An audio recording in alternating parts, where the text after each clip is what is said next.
Değerli izleyiciler, necəsiniz?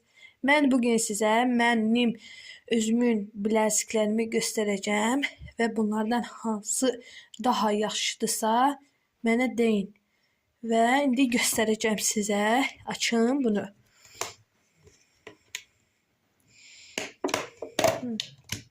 Açtım. Bunu buraya koyun. İndi hamısını göstereceğim. Bir size burada koyun. Birinci bu bilezikdir. Bu bilezik. İkinci göstereceğim size. İkinci bu bilezik. Özüm düzəltmişəm hamısını. Ve bu üçüncü bu bilezik.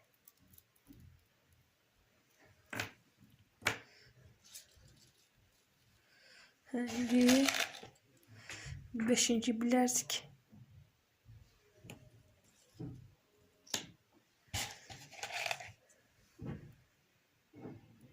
Altıncı bilezik. Altıncı. Yedinci bilezik.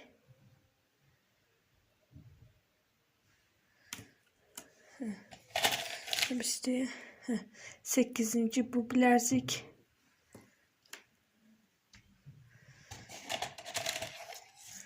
Dokuzuncu bu bilezik.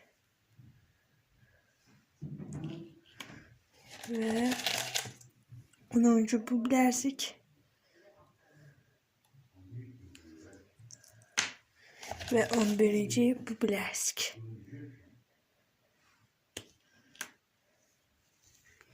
Bu bileziklerden hansı daha qəşəngdirsə, mənim YouTube saytım var, onu yorumlara yazın. Ve bir de kanalıma abone olmağı, like atmağı unutmayın. Sağ olun.